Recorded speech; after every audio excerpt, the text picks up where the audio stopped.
हरे कृष्णा।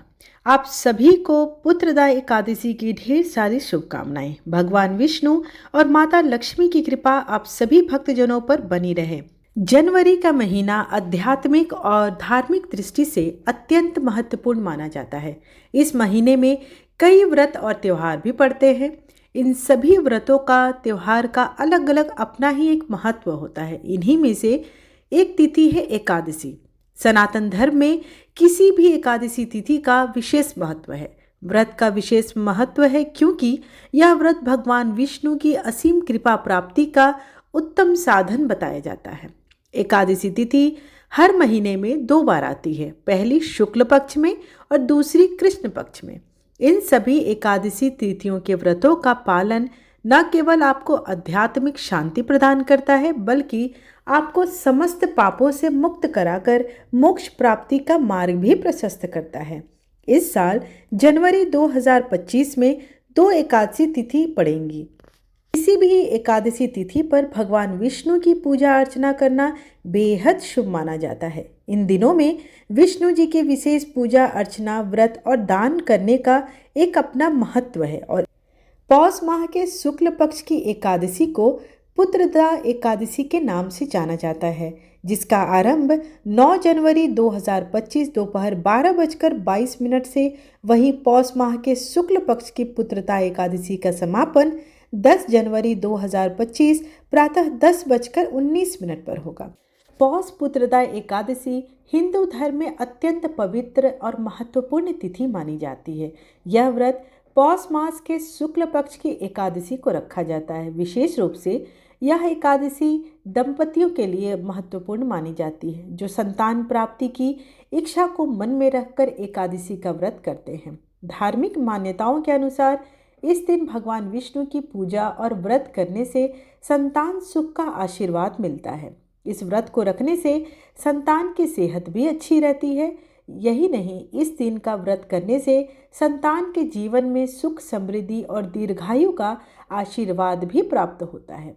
इस दिन व्रत करने वाले को पूरे दिन उपवास रखना चाहिए और भगवान विष्णु की कथा सुननी चाहिए। इसके साथ ही दान, पुण्य और गरीबों को भोजन कराने का भी विशेष महत्व है। जो व्यक्ति इस दिन दान पुण्य करता है, उसे कई कष्टों से मुक्ति प्राप्त होती है। आइए अब हम पुत्रदा एकादशी की कथा का श्रवण करते हैं। एक बार श्री युधिष्ठिर कहने लगे कि हे भगवान, मैंने श्रावण माह के कृष्ण पक्ष की कामिका एकादशी का सविस्तार वर्णन सुना। अब आप मुझे श्रावण शुक्ल एकादशी का क्या नाम है, व्रत कहने की कृपा।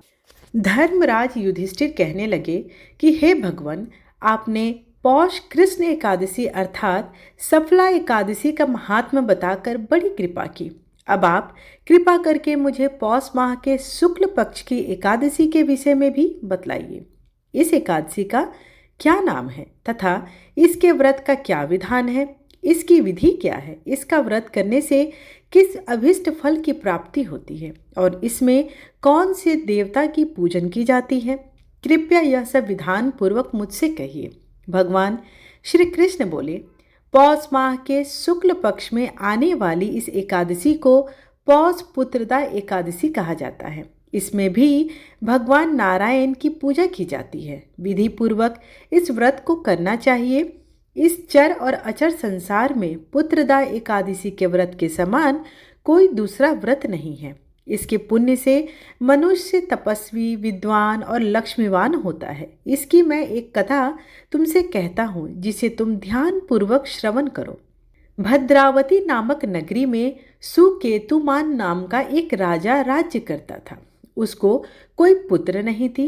उसकी स्त्री का नाम सव्या था। वह निपुत्री होने के कारण सदैव चिंतित रहा करती थी। राजा के पितर भी रो रो कर पिंड लिया करते थे और सोचा करते थे कि इसके बाद हमको कौन पिंड देगा।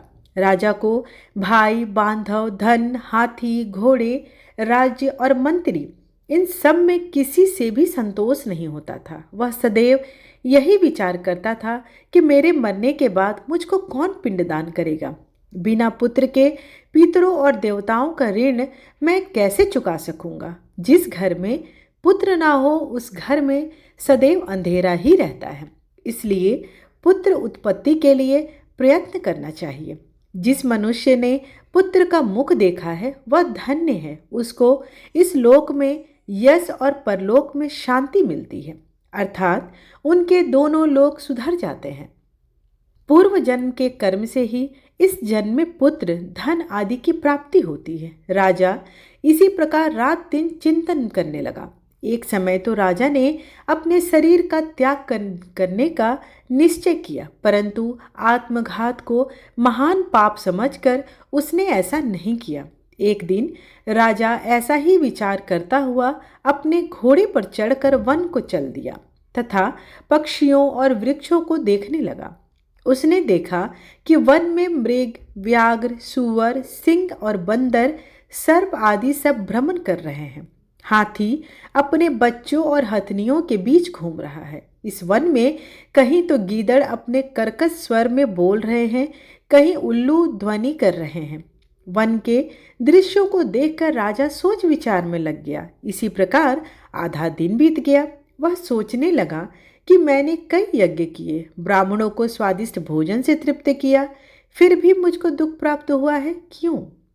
राजा प्यास के मारे अत्यंत दुखी हो गया और पानी की तलाश में इधर उधर फिरने लगा। थोड़ी दूरी पर राजा ने एक सरोवर देखा। उस सरोवर में कमल खिले थे तथा सारस, हंस, मगरमच्छ आदि विहार कर रहे थे। उस सरोवर के चारों तरफ मुनियों के आश्रम बने हुए थे। उसी समय राजा के दाहिने अंग फड़कने लगे। राजा शुभ सगुन समझकर घोड़े से उतरकर मुनियों को दंडवत प्रणाम करके बैठ गया। राजा को देखकर मुनियों ने कहा, हे राजन, हम तुमसे अत्यंत प्रसन्न हैं। तुम्हारी क्या इच्छा है, कहो। राजा ने पूछा, महाराज आप कौन हैं और किस लिए यहाँ आए हैं, कृपा करके बताइए। मुनि कहने लगी, हे राजन, आज संतान देने वाली पुत्रदा एकादशी है। हम लोग विश्व देव हैं और इस सरोवर में स्नान करने के लिए आए हैं।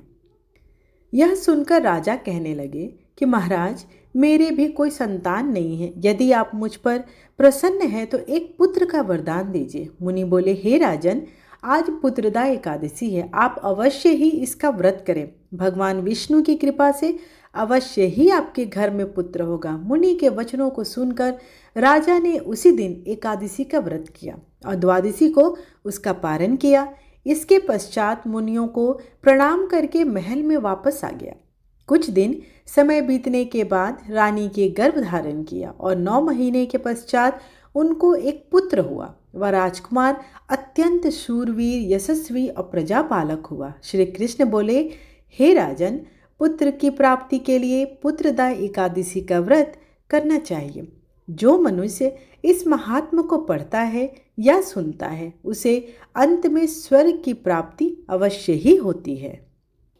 इस प्रकार एकादशी व्रत की कथा यहीं पर समाप्त हुई। आइए अब हम सब आरती करते हैं। ओम जय जगदीश हरे स्वामी, जय जगदीश हरे। भक्त जनों के संकट, दास जनों के संकट, क्षण में दूर करे।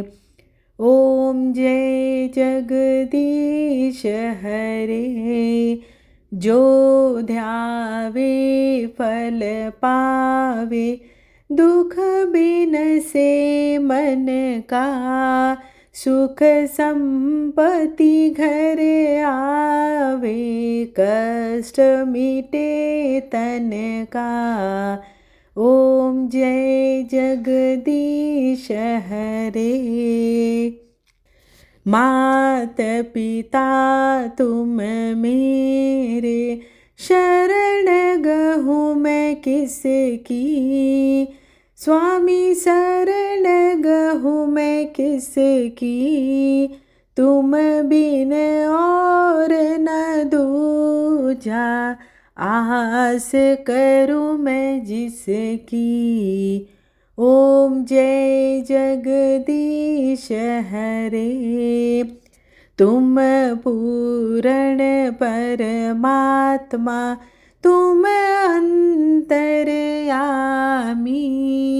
पार ब्रह्म परमेश्वर, तुम सबके स्वामी।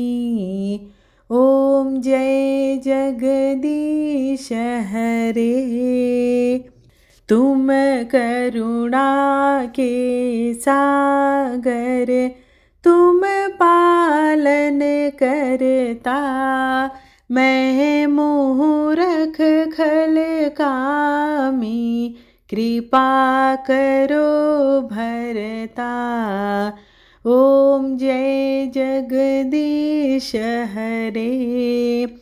तुम हो एक अगोचर, सबके प्राणपति, किस विधि मिलूं दया मैं तुमको, मैं कुमति। ओम जय जगदीश हरे। दिन बंधु दुख हरता, तुम ठाकुर मेरे, अपने हाथ उठाओ, द्वार पड़ा मैं तेरे। ओम जय जगदीश हरे। विषय विकार मिटाओ, पाप हरो देवा, श्रद्धा भक्ति बढ़ाओ, संतन की सेवा। ओम जय जगदीश हरे। स्वामी जय जगदीश हरे।